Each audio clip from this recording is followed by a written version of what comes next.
날마다 하나님 말씀 가까이 하는 성도님들에게 하나님의 은혜가 함께하길 원합니다. 오늘 하나님 주신 말씀은 사도행전 13장 24절, 25절 말씀입니다.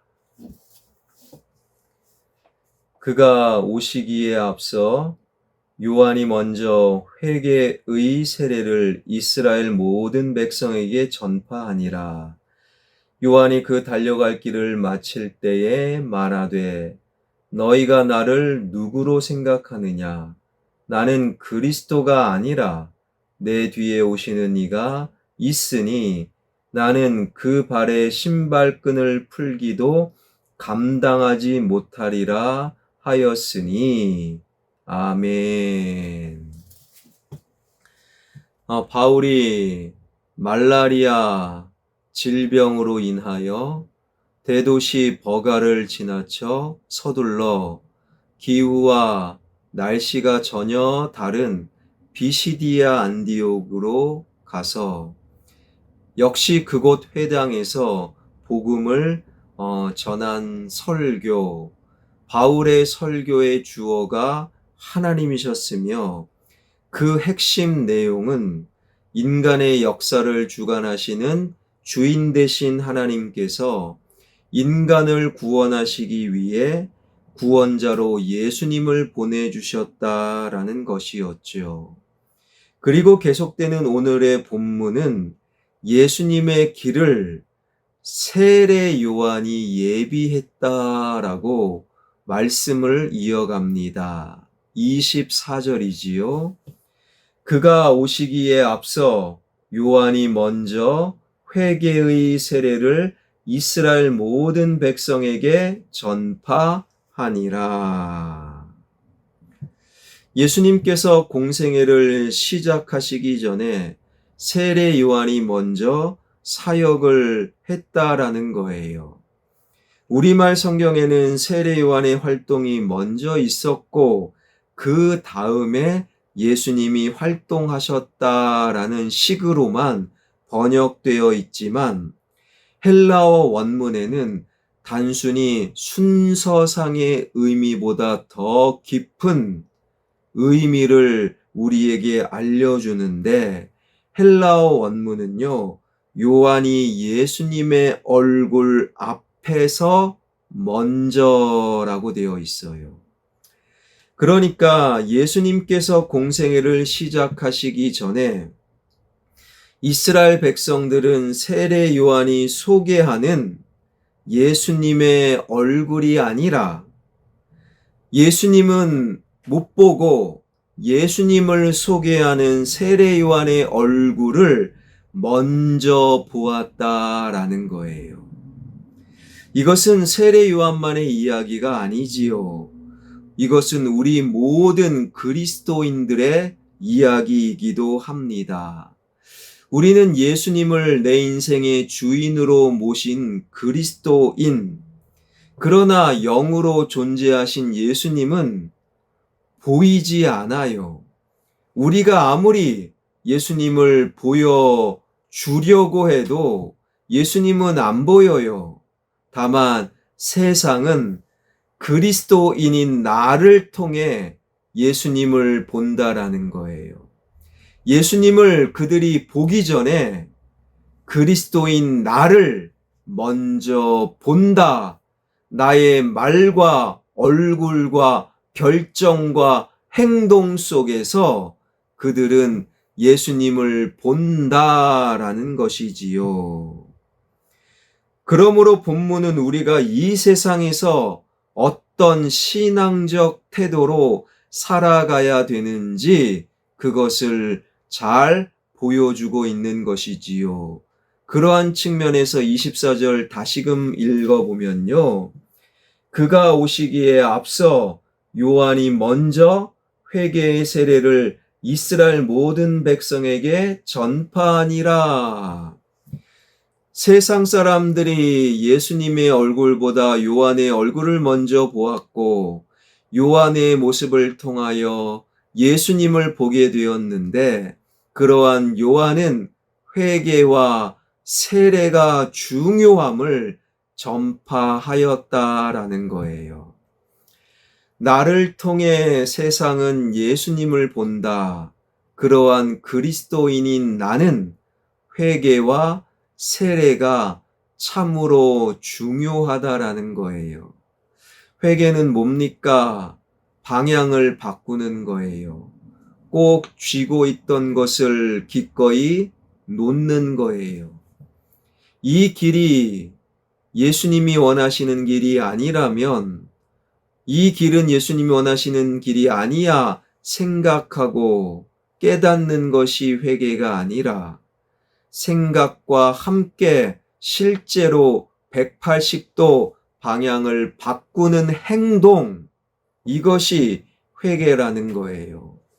내 손에 꼭 쥐고 있는 혹은 쥐고 싶은 것이 하나님의 뜻이 아니라면, 이거 안 되는데, 이거 놓아야지 결단하는 것이 회개가 아니라, 실제로 기꺼이 내 손에서 놓는 것, 그 행동을 가리켜 회개라고 부르는 거예요.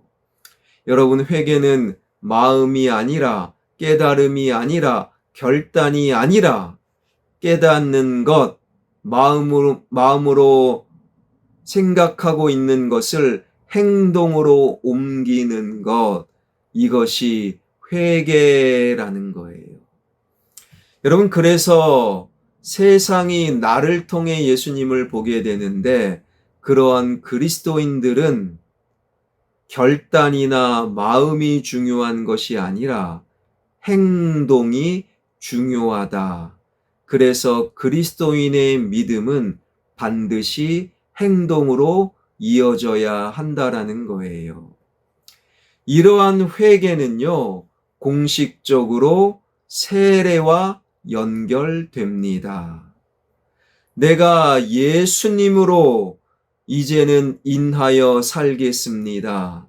지난날의 잘못과 죄송을 벗어버리고 예수님으로 인하여 살겠습니다.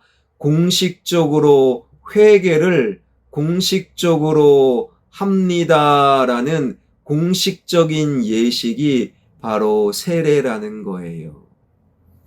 여러분, 그런데 오늘날 세례는 어떻게 진행됩니까? 바로 사람이 없으면 전화해서 세례 받으세요. 군대 세례는 더 심각해요. 빵과 우유로, 음료수로 수많은 장명들을 모아놓고 수십 명의 목사들이 그냥 일방적으로 베푸는 세례, 군중 세례. 여러분, 그것은 엄밀히 따지면 세례일 수가 없는 거죠. 이제부터 예수님으로 인하여 살겠습니다. 실제로 믿음을 행하겠습니다. 공식적인 예식이 세례. 그리스도인은 회개와 세례가 참으로 중요하다라는 거예요. 말씀은 이렇게 이어지지요. 25절. 요한이 그 달려갈 길을 마칠 때에 말하되 너희가 나를 누구로 생각하느냐? 나는 그리스도가 아니라 내 뒤에 오시는 이가 있으니 나는 그 발의 신발끈을 풀기도 감당하지 못하리라 하였으니, 회개와 세례가 중요함을 이야기하면서 세례 요한은 내가 달려갈 길을 거의 마칠 때에, 즉 이제는 세상을 떠나 하나님 곁으로 갈 때, 즉 죽음의 날이 멀지 않았던 그 순간에 이스라엘 백성들을 향해 너희가 나를 누구로 생각하느냐? 나는 그리스도가 아니다라고 스스로 외쳤다라는 거예요. 나는 그리스도가 아니다, 이것은 문법적으로 보게 되면 반복적인 의미라는 거예요. 그러니 세례 요한은 계속해서 나는 그리스도가 아니다, 아니다, 그리고 죽음의 그 순간조차에도 너희는 나를 누구라 하느냐? 나는 그리스도가 아니다 라고 대답을 한 거예요. 누가복음 3장 15절에 보게 되면 백성들이 바라고 기다림으로 모든 사람들이 요한을 혹 그리스도신가 심중에 생각하니.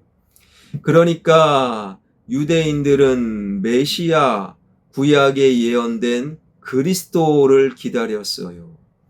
그런데 어느 날 예수 그리스도의 길을 예비했던 세례 요한이 광야 빈들에 딱 나타나 엄청난 복음을 전하고 세례까지 베푼 세례 요한을 보고 아, 저분이 그리스도신가 메시아신가 유대인들은 세례 요한을 그리스도로 생각했어요. 그러한 유대인들을 향해 죽는 그 순간까지 나는 그리스도가 아니야, 그리스도가 아니야. 즉, 세례 요한은 그의 삶을 자신의 생각으로 채운 것이 아니라 그리스도로 채웠다라는 거예요. 여기서 달려갈 길을 마칠 때 달려갈 길이라고 번역된 헬라어는요, 인생을 의미하며 마치다라는 헬라어는 가득 채우다. 즉, 세례 요한은 그의 인생을 예수 그리스도로 가득 채웠고, 그래서 사람들은 세례 요한의 삶을 보고 혹시 그리스도가 아니야 착각할 정도로 세례 요한은 예수님으로 그의 인생을 가득 채웠다라는 거예요. 여러분, 이것이 바로 우리가 기억해야 될 하나님의 말씀. 세상 사람들이 나를 보고 저분은 정말 그리스도가 아닌가 그 정도로 생각할 만큼 내 인생을 예수님으로 가득 채우고 이를 위해 내 삶을 주님으로 돌이키는 회개, 그리고 이를 위해 공식적으로 세례를 통해 나는 예수님으로 가득 내 인생을 채웁니다 고백하는 우리의 삶. 사랑하는 성도 여러분, 여러분은 당신의 인생을 무엇으로 채우고 있습니까? 예수님을 믿지 못하는 세상은 당신을 보고 무엇이라고 느끼겠습니까?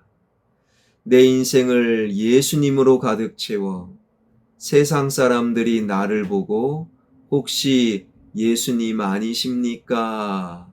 할 수 있을 정도로 내 인생을 예수님으로 가득 채우고 예수님과 상관없는 그러한 나의 생각과 계획을, 길을, 방향을 돌이켜 회개할 수 있는 세례받은 자 그리스도로 가득 채우는 진정한 그리스도인이 되길 주님의 이름으로 축원합니다. 기도하겠습니다. 살아계신 하나님, 세례 요한은 마지막 죽는 그 순간까지 나는 그리스도가 아닙니다 스스로를 소개할 정도로 많은 유대인들이 세례 요한을 보고 예수님이 아니신가 오해할 정도였습니다. 그만큼 세례 요한의 인생을 예수님으로 가득 채웠던 진정한 회개와 세례를 보여주었던 세례 요한, 그 말씀을 마음속에 새기며 세상 사람들이 나를 통해 예수님을 경험할 수 있을 정도로 심중에 혹 예수님 아니십니까? 물을 수 있을 정도로 내 인생 예수님으로 가득 채워나가는 우리 모두가 되게 하여 주옵소서. 금요일 이 나라 이 민족 경제와 정치와 문화와 교육과 사회와 외교가 회복되길 원합니다. 한국 교회가 하나님 예수님으로 가득 채워지는 한국 교회, 교회를 통하여 세상이 예수님을 느낄 수 있게 만드는 한국교회 되게 하여 주옵소서. 선교사님들을 위해 기름 부어 주시고 그곳에 성령 충만함을 경험케 하여 주옵소서. 일본 비전 트립 진행하고 있는 청소년들, 청년들 위해 하나님의 도우심이 함께하여 주실 줄 믿사옵고 예수 그리스도의 이름으로 기도하옵나이다. 아멘.